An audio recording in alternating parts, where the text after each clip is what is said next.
Hello, my dear students. I am Lakshmisha PR, Assistant Professor of English, Government First Grade College, Irisave, Chandraipatna Taluk, Asan District. In this session, we shall discuss the epilogue of the play The Tempest, written by William Shakespeare. Before going to epilogue, let us remind ourselves what we were discussing in the last session, that is in Act 5, Scene 1 of the play The Tempest. In last class, I was telling that how Ariel brought Alonso and other kings' followers, the master of the ship and boatswain, Caliban, Stefano, Trinculo, to the place where Prospero was staying, and how Prospero told a lie that he had lost his daughter, as Alonso lost his son Ferdinand. But immediately Prospero revealed the truth by pulling a curtain where Miranda and Ferdinand were playing chess. Then how everyone was wondered to see each other. I was also telling that Prospero united with everyone and retained the post of Duke of Milan. He also forgave Alonso, Antonio, Sebastian, Caliban, Stefano, Trinculo, who were at the verge of repenting for the blunder they had committed. Eventually, Prospero had decided to give up his magic, throw his magic book into the sea, and bury his magic stick. And how Alonso and his companions decided to spend the night in Prospero's hut, where Prospero narrated his adventures of 12 years as a great magician in the island. I was also telling that how Prospero assigned the last duty to Ariel to create calm seas for next day's journey to Naples. This is what I had explained in the last class in detail. Now let us discuss the ending of the play, which is called as epilogue of the play. So, what does epilogue mean? First, let us discuss what does epilogue mean. Epilogue is a section or speech at the end of a book or play that serves as a comment on or a conclusion to what has happened. So, let me tell you what is the ending of the story, The Tempest. The epilogue is often used to tie up loose ends and clarify any issues that remain unresolved. In epilogue, you will get the clarification for any unresolved doubts and problems. The epilogue of the play The Tempest by William Shakespeare begins with Prospero's declaration that he is going to overthrow all his personal charms as a magician. In the very beginning of the epilogue, Prospero tells that he has decided to renounce his job as a magician. Here, this epilogue is a soliloquy where Prospero speaks about his feelings and emotions. It is true, he has got back his dukedom and pardoned all the conspirators. Now, Prospero has already forgiven all his enemies, including Caliban, Trinculo, and Stefano, Alonso, and his companions. Now, he has already got back his position as the Duke of Milan from his brother Antonio. However, this epilogue does not provide the answers that the audience might expect.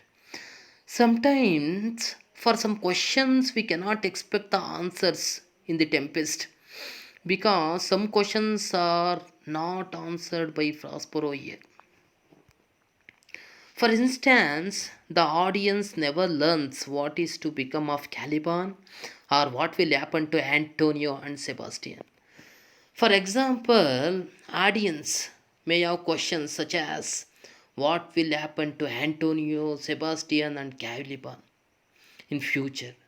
These kind of questions are left unanswered by Prospero in the epilogue. The other characters exit and Prospero delivers the epilogue. When all the characters exit from the stage, Prospero alone begins his speech, which is called as epilogue of the play. Prospero describes the loss of his magical powers. Now, I quote, now my charms are all overthrown. I unquote. Prospero says that now he doesn't have any magical power to use on someone else because Prospero intentionally has given up his magic. He is going to discard forever his art of magic by which he cast a spell on others. Here, Prospero promises that he not only leaves magic for a short period of time, but also forever. That means in future too, he doesn't use magic as a weapon to control someone else. Prospero, who is now alone on stage, requests that the audience to free him. Now Prospero is asking for freedom from audience who has to give liberty to Prospero to lead a normal life like ordinary people. Prospero states that he has thrown away his magic and pardoned those who have injured him.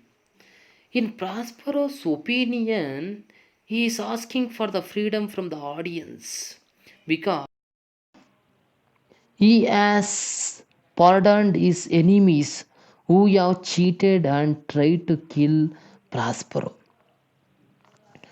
Yes, Prospero imprisoned Ariel and Caliban. The audience has now imprisoned him on the stage. When Prospero has magical powers, he has imprisoned people like Caliban and Ariel. Therefore, Prospero is imprisoned by the audience on the stage. Prospero says that the audience can only rely on applauding and ask them to remember that his only desire was to please them. Only audience are capable of releasing Prospero from imprisonment. So they have to applaud him because Prospero's only desire is to make audience happy. So Prospero requests the audience to give him a big applause. Now Prospero requires that the audience release him from the island which has been his prison so that he might return to Naples. Prospero has felt that this island seems to be a prison to him and he expresses his desire to go to Naples and retain his authority as the Duke of Milan. The audience's applause will be the signal that he is freed. If audience applauds, that's the indication of Prospero's freedom. He says that as his listeners would like to have their own crimes forgiven, they should forgive him, set him free by clapping. Prospero says that everyone on the earth commits mistakes and people are forgiven for their mistakes. So he requests the audience to forgive him by clapping their hands. Prospero indicates that his forgiveness of his former enemies is what all men crave. Prospero is not ordering the audience to forgive him, but he is begging in front of them. He says that he has forgiven his enemies, so he is asking for a chance from the audience to rectify his mistakes. With the audience's applause, Prospero leaves the stage. At the ending of the play, the audience gives Prospero a big applause, then Prospero leaves the stage. The epilogue is indeed held to be a model of mental serenity after the turmoil of Prospero's agitated state of mind. At last, Prospero gets complete peace of mind at the very end of the play because till the end he has been suffering from mental trauma. Now he is completely relieved. Prospero wants complete relief from the stage of life. He has pardoned everyone. Prospero says farewell to stage life in his ending lines, and at last he forgives everyone, including his enemies. Then, what are the interesting facts in the epilogue? The once mighty Prospero stands humbly before the audience and begs for his freedom, as did Caliban and Ariel. Prospero's charms can be likened to the playwright's skill and talent. Many critics believe that this speech is meant to double as Shakespeare's own farewell address to the theatre. Now let us have a look. What's the overall summary of the epilogue? It is spoken by our main protagonist Prospero, but is also the words of Shakespeare as he has done in prior plays. It's a commingled effort of Prospero both as a character and as an actor addressing the audience. Prospero is hopeful that the audience must have got pleasure and the play has not been a failure because all his endeavor was to entertain the audience as spellbound.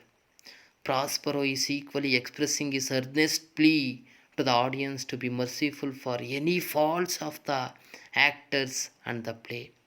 Thank you, one and all.